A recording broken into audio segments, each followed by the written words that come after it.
That is the beef cheek trimmed, prepared and portioned for the dish. I'm now going to begin the braise. To start the braise, again I have my mise en place ready. I have red wine, I have a dark roasted chicken stock, I have 1 onion diced, 1 clove of garlic microplaned, and 1 tablespoon of fresh thyme needles. With the garlic, I suggest you microplane directly onto a dish, a microplane being a fine grater. If you are to chop it onto a chopping board, you'll find a lot of that garlic flavour can get lost on the board and not end up in the dish, which is ultimately where we want it. So my first job will be to saute the garlic, onions and thyme. That allows me to work in a time-efficient manner. While those are sauteing and softening down, I can begin cooking the cheek and I can bring both elements together. 1 tablespoon of oil into my pan.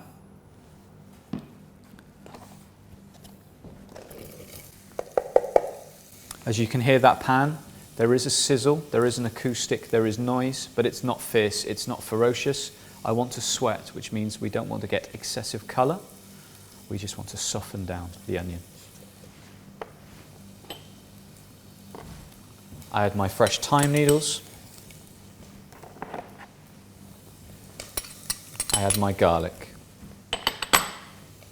I'm going to add a pinch of salt, which will draw some of the moisture out of the onion. And we're just going to very gently sweat these down.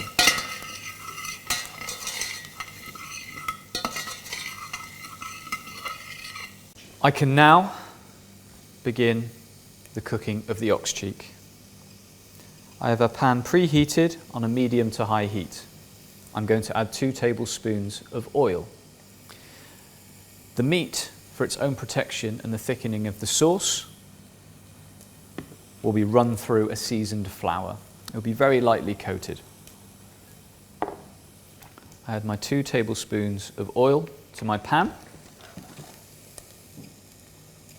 And I'm now working on a medium to high heat.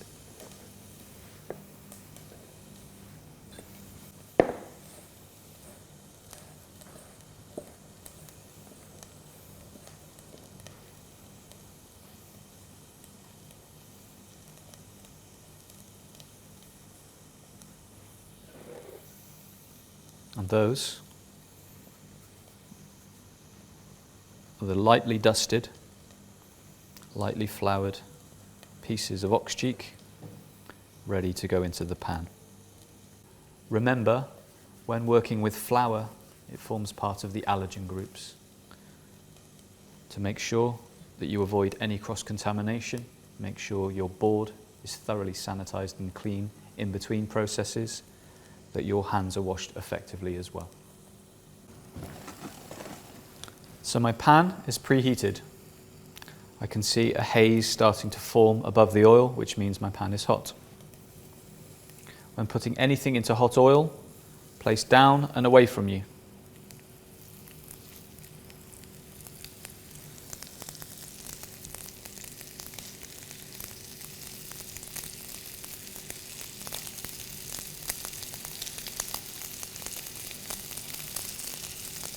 Do not overload the pan. This meat is cold, it's come from the fridge.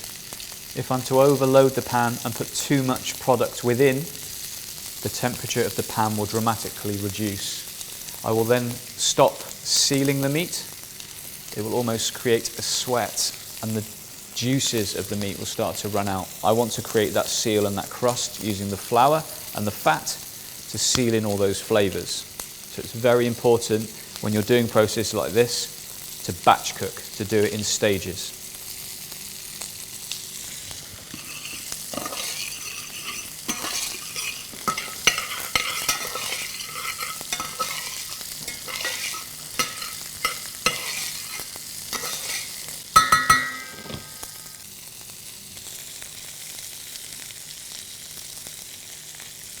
As the meat begins to cook, you'll notice a colour rising, around the edges, it's starting to crisp up, starting to change colour, which is where I want to be.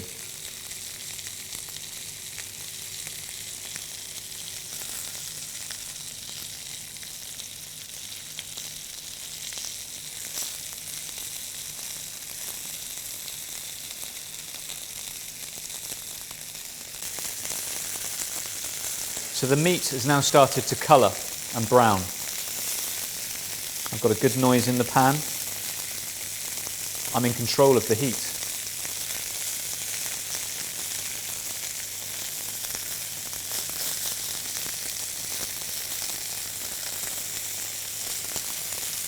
Working in that time-efficient manner, my onions have sautéed down, they're they're softened, they're beginning to become translucent, which means I can start to see through them. They smell absolutely amazing as well.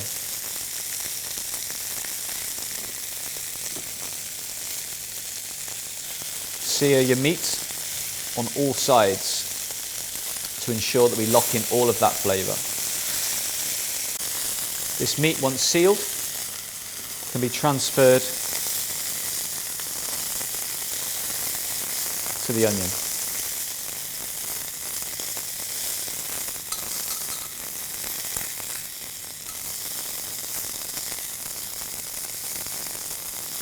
Notice that I'm not tipping the meat directly from one pan to the other.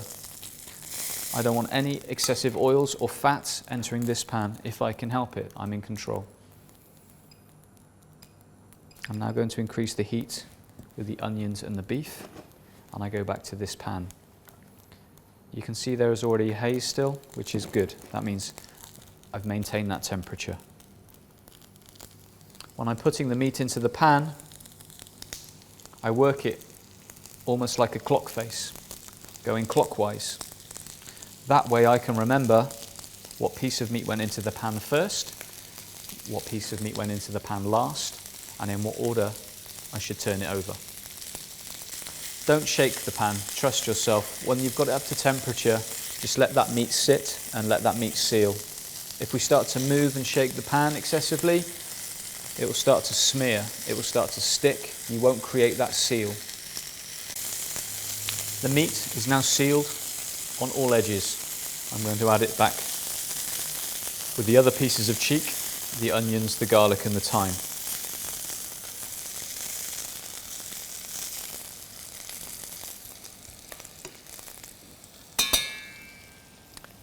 I'm going to tip off the fat and use the pan to just bring up all of that additional flavour in there so I can add it to my braise.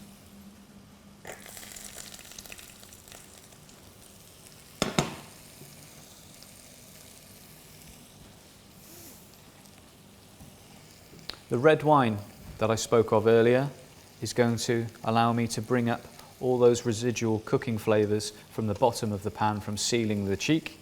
This is called deglazing.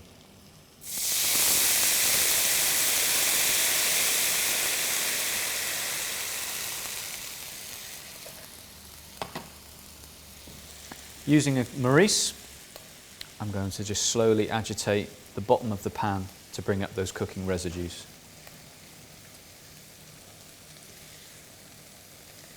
By reducing the alcohol, I take off any potential bitterness. The flavours and the flavour profile of the red wine will remain. And I've also got that addition of the extra flavour from the cheek.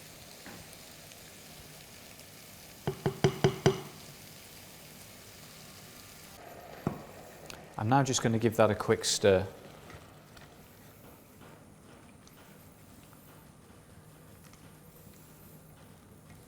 As the wine hits the flour that has coated the meat, I've already started to create a thickened sauce.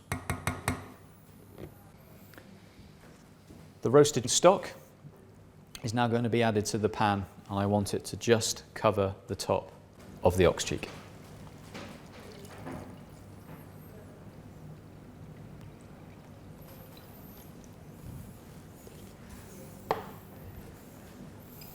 I'm going to increase the heat of the ox cheek in the pan. I'm going to bring it up to a boil And as soon as it's up to the boil, I will reduce it to a simmer.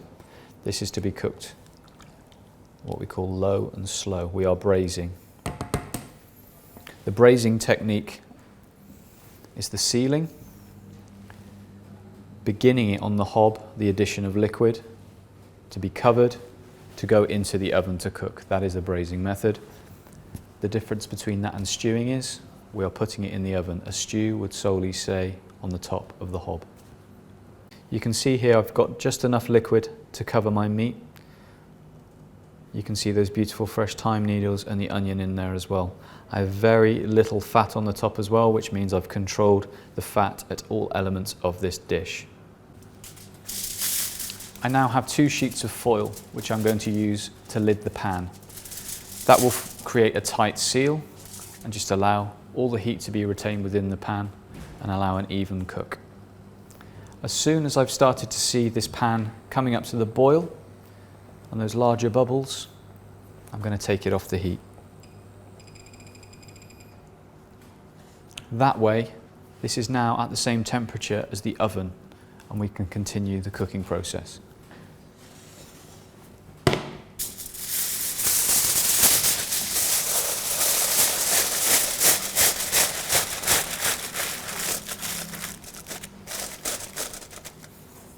I've now lidded the braise and it needs to go into the oven at 140 degrees for at least 2 hours. Now as a chef, use your intuition, sight, touch, taste, smell. We're going to check the meat after 2 hours to check that it's tender and yielding. If you're unsure, ask someone else, ask a supervisor, ask someone else in your team, in your brigade, in your kitchen for their opinion. I'm now going to take this hot pan to the oven. Make sure that when you're traveling across the kitchen with something hot and you're walking towards an oven, that you check your working environment, that there is nobody around that you could potentially harm or harm yourself.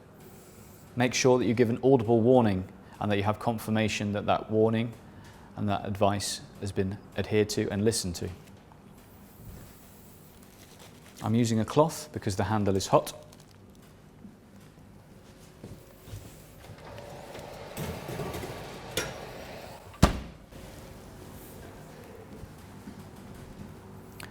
And that is how you prepare and begin a braise of ox cheek.